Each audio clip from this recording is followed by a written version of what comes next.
pero no como artefactos o como artilugios discursivos, sino como construcciones intelectuales sin las cuales no habría orden, sin las cuales no podríamos construir órdenes frágiles, pero reconociéndonos, repitiéndonos permanentemente que el orden es frágil y que nosotros estamos de paso, y que es una maravilla en realidad que sea así, porque será una garantía de pluralismo.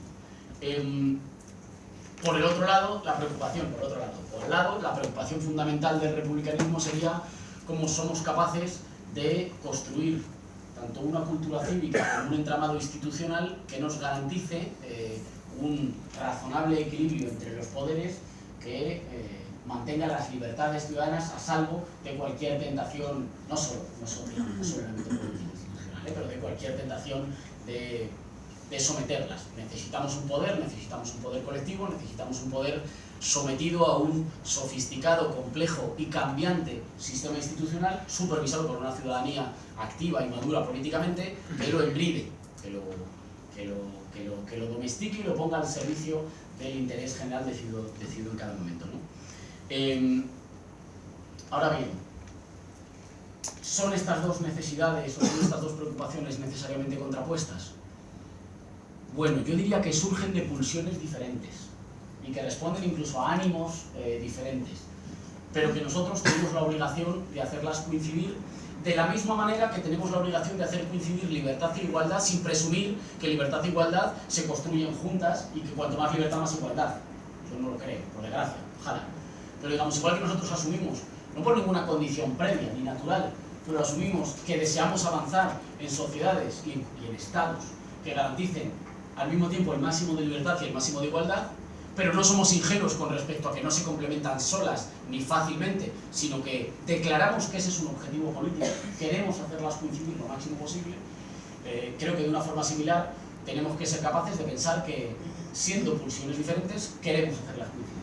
Digamos, queremos pensar una mirada teórica y una práctica política que sea tan capaz de dar cuenta de la importancia central de los afectos, de los mitos y de los lazos que permiten construir una voluntad popular nueva y fundar identidades populares con capacidad de transformación democrática, sobre todo en un tiempo en el que creo que la utopía de los poderes dominantes es alumbrar democracia sin pueblo, democracia, digamos, de consumidores y de votantes, en las que no haya posibilidad de constitución de ningún sujeto popular.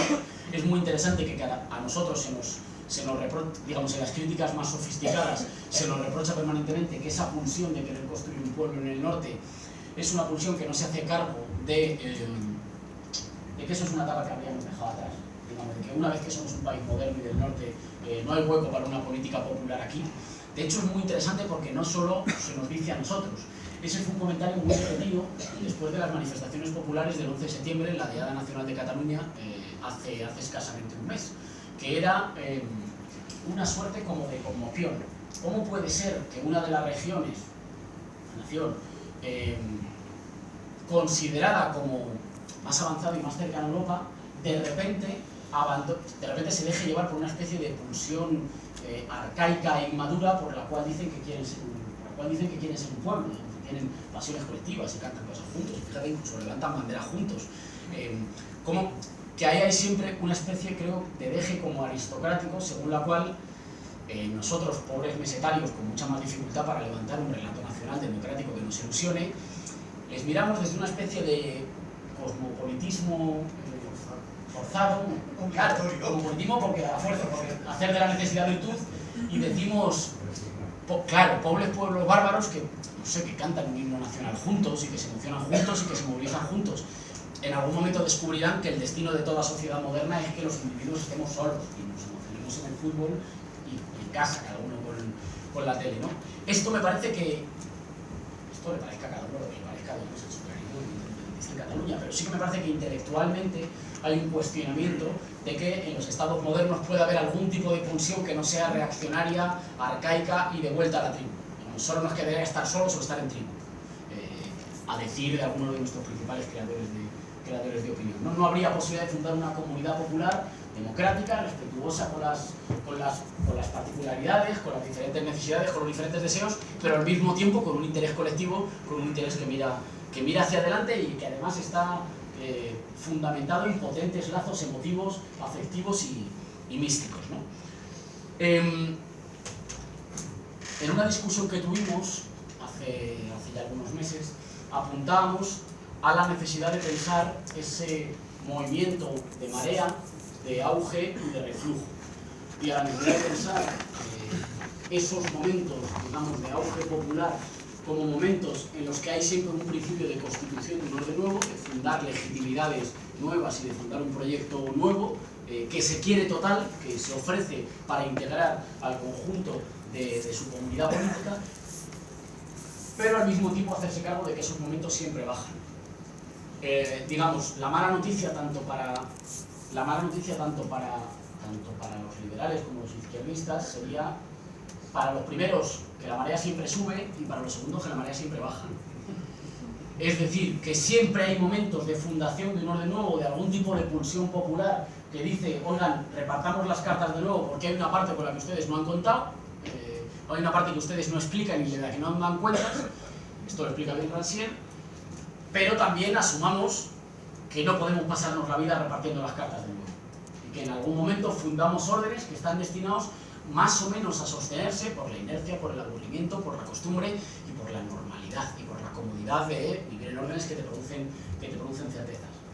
Y por tanto, para mí la discusión sería, ¿cómo somos capaces, cuando la marea sube, de pensar fórmulas de construcción institucional que puedan sobrevivirnos? Creo que eso en gran medida es la discusión central sobre la problemática de los gobiernos nacional populares en América Latina o de las experiencias derrotadas en las urnas nacional populares en América Latina.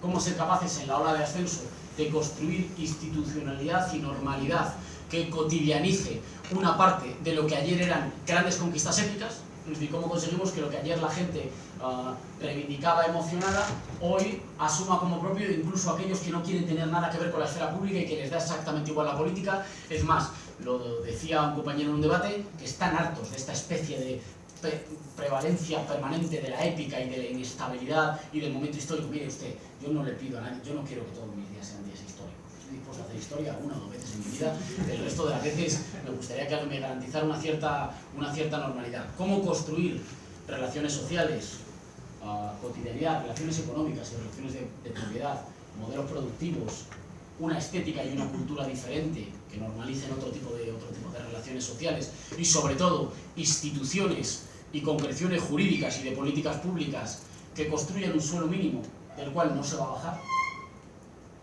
y que hagan que aquellos pueblos hayan tenido conquistas que no exijan una especie de heroicidad colectiva permanente?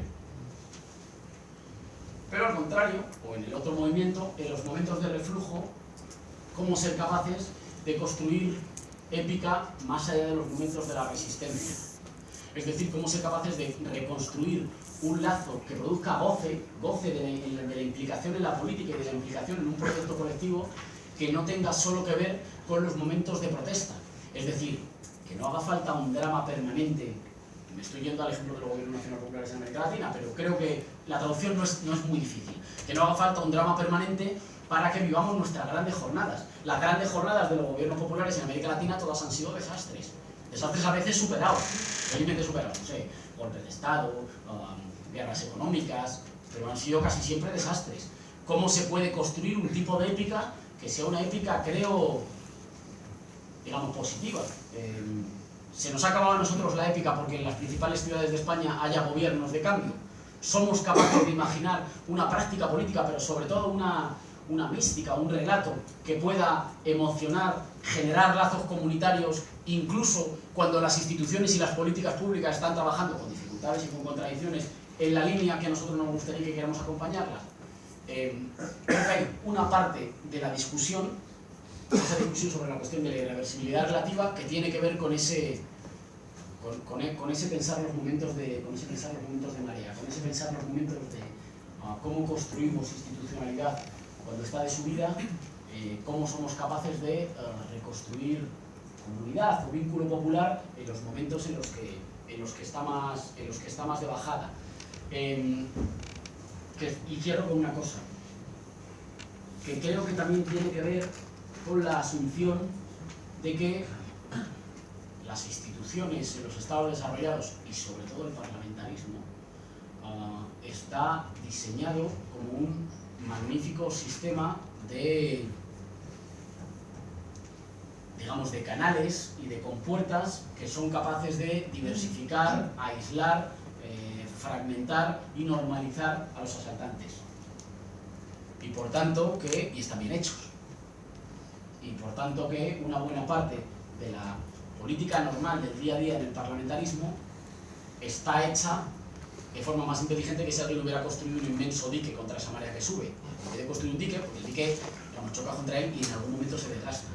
En vez de un dique hay un sistema de compuertas, de canales que diversifica, que aísla, que encierra y que divide, que es capaz de normalizar, debilitar e integrar una buena parte de los asaltantes, haciendo con ellos el sistema político más fuerte. Hay que reconocer que en ese hacerlo más fuerte también está el cambio. Quiero decir, me parece que una parte de comprender la relación hegemónica tiene que ver con que ningún poder se mantiene si no absorbe una parte de las demandas y de las reivindicaciones de sus oponentes, pero al absorberlas muta. Al absorberlas se transforma en algún sentido. Esto es, digamos, nos lo aplico, los mismos mecanismos que sirven para debilitarnos o frenar nuestro avance introducen modificaciones en el sistema político español que creo que a la larga serán irreversibles. Otra cosa es quién las protagoniza, otra cosa es quién las capitanea. Está, digamos, el clásico fenómeno de la revolución pasiva, que algún amigo describe en términos futbolísticos como pasa el balón pero no pasa el hombre. Es decir, pasa la propuesta, no pasa quienes van a conducir la propuesta. Y por tanto, pensar en la relación entre cambio y permanencia, o entre cambio y orden instituido, no como una relación de todo o nada, sino como una relación de flujo, en la que los poderes constituidos no pueden permanecer si no absorben una buena parte de quienes desafiamos, pero quienes desafiamos tenemos también que reconocer una parte del terreno de juego que marcan quienes mandan, pero al mismo tiempo reconocer la dificultad de la construcción de mitos trascendentales, y me parece que tiene que haber una parte de trascendencia en cualquier movimiento político que pretenda dar una recompensa emocional a quienes se implican en él, de mitos trascendentales en órdenes y en sistemas institucionales que son básicamente la muerte de la trascendencia, que son básicamente la obsesión y el logro de parcelar, reducir y acortar siempre las discusiones. Y no es una broma, nunca he discutido tan poco de política como siendo portavoz parlamentario de mi grupo en el Congreso. Y lo digo radicalmente en serio. No lo digo para hacer una broma, ni lo digo como una especie de antipoliticismo. El Congreso es uno de los lugares donde menos se discute de política. Bueno, ahora ya no, porque ahora es verdad que se discute menos. Pero creo que sigue siendo uno de los lugares donde menos se discute de política en España. Se discute mucho de, digamos, de procedimientos, de cuotas, de intercambios, de normas, de reglamentos y de iniciativas. La relación que aquello, y seguramente tiene que ser así, en la medida en que tenemos que transar, hay que desvalorizar un poco cada una de las propuestas. Nosotros propusimos una comisión, la constitución de una comisión de investigación de la corrupción en España, que para que fuera aprobada se ha acabado llamando, se constituirá el próximo martes en el Pleno, se ha acabado llamando Comisión de Estudio de la Calidad Democrática en España. Claro, y ahí hay una dificultad permanente de transacción entre... Nosotros podríamos haber elegido, oiga, mire, esto es una vergüenza, así que aquello nunca se había constituido, y eso es un riesgo, digamos, quedarte exclusivamente como en un rincón, en el rincón izquierdo de la vida parlamentaria, incapaces de sacar ninguna iniciativa, y ese es un riesgo muy, muy cierto, muy a la orden del día, o el riesgo contrario, el riesgo de que, bueno, digamos, que haya una especie de agencia de ayornamiento o agencia de limpieza de la imagen de las instituciones que quieres transformar, ¿no? Creo que esa es una tensión de la que no vale con dar cuenta con la contraposición, para mí, demasiado abstracta y demasiado simplificadora entre instituciones y calle. Creo que la contraposición entre instituciones y calle suele esconder que no hay respuesta. Y que como no hay respuesta, aspiramos a una cosa muy tradicional en las fuerzas transformadoras, que es a ver si todo empeora y hay un ciclo de manifestaciones que lo vuelve a poner todo patas arriba. Claro, lo que pasa es que uno tiene que explicar en ese caso por qué el anterior ciclo no ha bastado. Es decir, ¿por qué yo debería confiar en usted para que otro ciclo de protesta nos lleve a un estadio superior si después del ciclo de protesta más importante conocido en 30 años no ha sido capaz de sacarle partido? Que creo que básicamente es digamos, la no apuesta. O sea, la apuesta de no podemos asegurar que saldría mejor, pero puedo asegurar que por lo menos podemos tirar los dados. Oye, a lo mejor esta vez sale más grande. Y es el no hacerse cargo de que esa problematicidad ha venido para quedarse. Es decir, que no la contradicción, pero la dificultad de una política popular, populista, democrática, que no renuncie a la construcción de comunidad, a los lazos afectivos y a proponer un horizonte de superación, aquí se va a dar siempre en una institucionalidad desarrollada y compleja. Y que uno no se escapa de esa problemática eligiendo etiquetas. Uno no se escapa diciendo, ah, pues yo prefiero institucional, no, pues yo prefiero calle. Esa problemática va a estar allí siempre.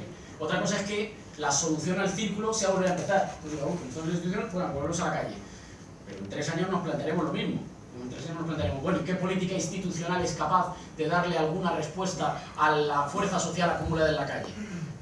O anunciada en la calle, o que se ha hecho posible por la movilización cultural en la calle.